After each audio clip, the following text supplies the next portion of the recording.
السلام عليكم ورحمة الله وبركاته. عاملين ايه يا حبايبي؟ يا رب دايما تكونوا بخير. النهاردة ان شاء الله معايا فكرة حلوة جدا هتعجبكم.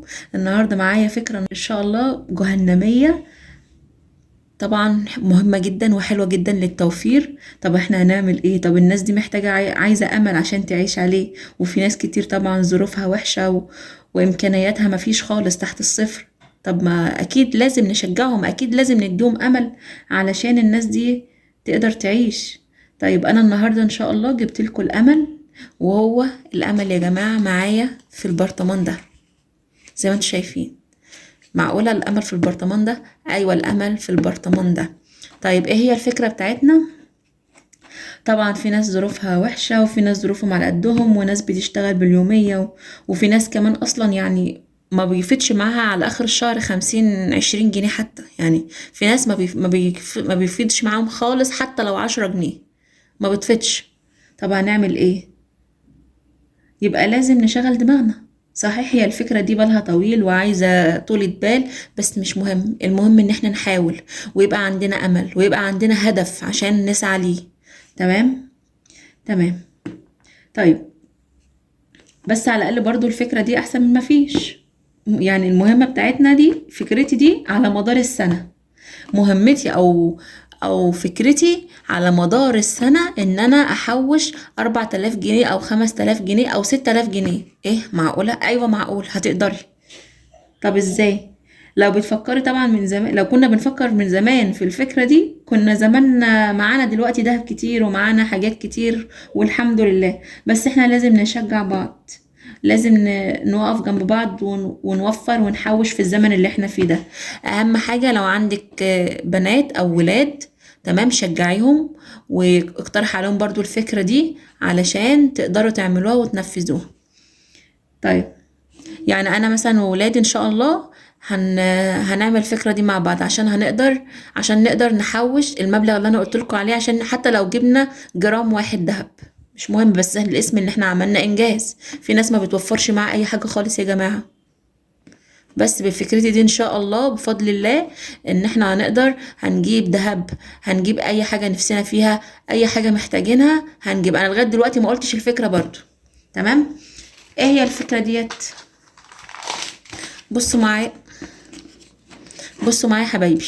هنجيب برطمان زي ده كده، تمام، او اي حاجة عندك، علبة، اي حاجة، بس اهم حاجة تكون جامدة ما بتتفتحش. يعني الافضل لو عندك برطمان مقفول زي ده افتحوها من هنا كده بسكينة، سخني سكينة وافتحها من هنا كده، تمام، ويبقى لها فتحة كده على قد ايه، على قد الفضة. تمام. بصوا معايا، الفكرة عندي يا جماعة النهاردة ان احنا هنحوش الفلوس الفضة. الفلوس الفضة دي زي ما انتم شايفين معايا، شوفوا قد ايه. هي الفكرة دي معايا بقالها كام يوم تقريبا، انا عاملاها من 5 ايام. تمام. شايفين معايا الفلوس الفضة دي هي اللي هنحوشها، وهي اللي هنحوش منها 4000 جنيه او 5000 جنيه. ازاي؟ انا مش عارفة اصلا، ما عدتهمش، انا هعدهم معاكم كمان شوية. تمام. بصوا معايا يا حبايبي، انا مثلا يوميا بيتبقى معايا مثلا فلوس فضة. جوزك مثلا تيجي تفتحي يسيب هدومه، مثلا عايزه تغسلي هدوم، تحطي مثلا، تيجي تشيلي يعني تفتشي في الهدوم ولا حاجه قبل الغسيل، تلاقي معاه 3 جنيه 4 جنيه.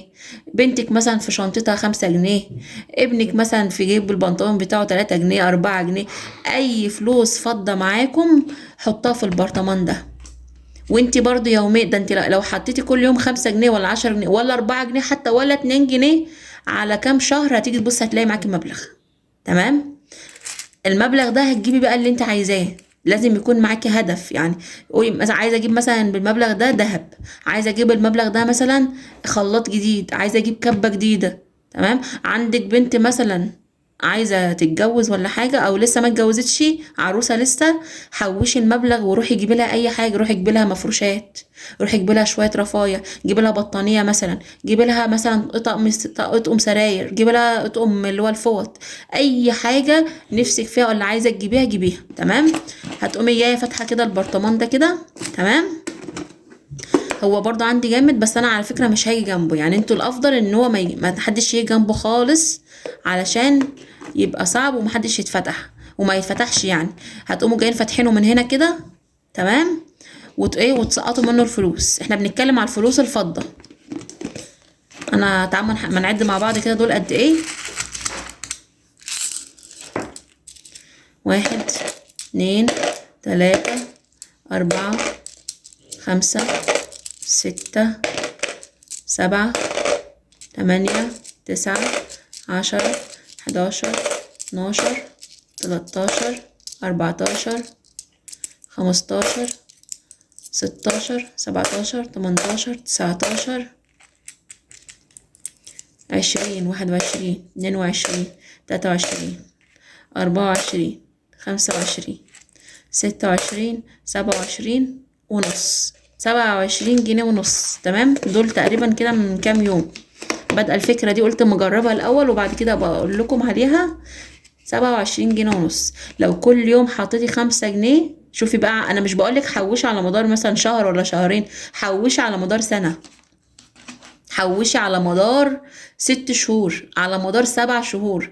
لو انتي وبنتك، او لو عندك كام بنت مثلا اللهم بارك، او ولادك الولاد، اي حد، لو انتوا اتحدتي انت واسرتك، او انت وابنك، او انت وولادك، هتقدروا ان شاء الله تحوشوا، تمام.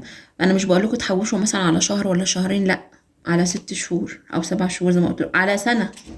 وجيبي مثلا دهب، جيبي جرام واحد، حوشي مثلا 4000 جنيه وشوية، ولا 5000 جنيه، وروحي جيبي جرام واحد واركنيه على جنب.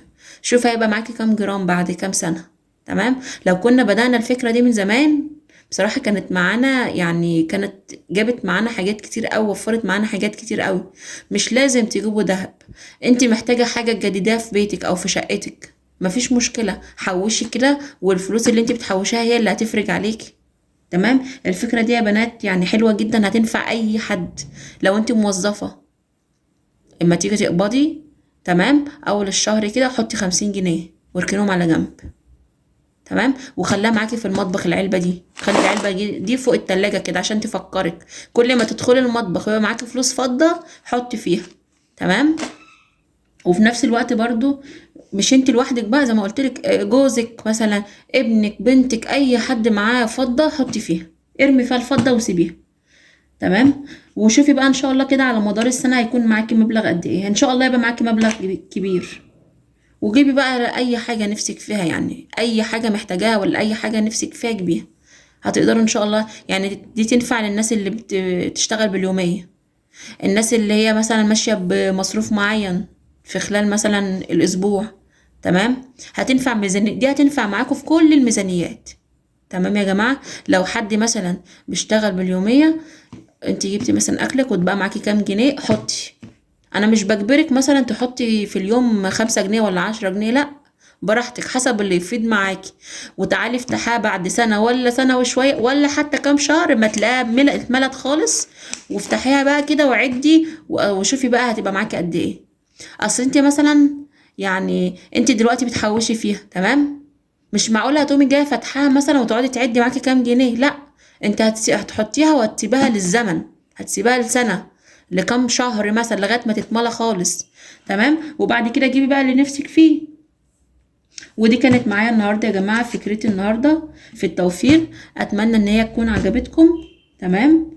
ولو عجبتكم يا حبايبي، ما تنسوش بقى ان شاء الله تجربوها وتكتبوا لي في الكومنتات رأيكم ايه، ووصلتوا لكام. وان شاء الله بعد فترة كبيرة ان شاء الله هنشوف فيها قد ايه، يعني انا هفضل مستمرة فيها، احوش فيها ان شاء الله لغاية ما هملاها خالص. هملى العلبة دي ان شاء الله بفضل الله خالص، وبعد كده ان شاء الله هفتحها واشوف في وصلت لكام، اللي مبلغ قد ايه من خلال الجنيه. طب حد يقول لي هو الجنيه ليه لازمه؟ ايوه الجنيه بيعمل حاجه، الجنيه ليه لازمه، النص جنيه بيفرق معانا، الجنيه بيفرق يا جماعه. الجنيه، ما هو الجنيه ممكن نحول ال100 جنيه دي ايه عباره عن ايه، مش كلها جنيهات. ال10 جنيه دي ايه، مش 10 جنيه، تمام. محدش يستقلب الجنيه يا حبايبي. ان شاء الله تقدروا ان انتم تحوشوا وتجيبوا اللي نفسكم فيه، تمام، بفضل الله ان شاء الله. من خلال الفكره بتاعتي دي، اتمنى ان هي تعجبكم وتجربوها. اسيبكم بقى في رعايه الله وحفظه، مع السلامه.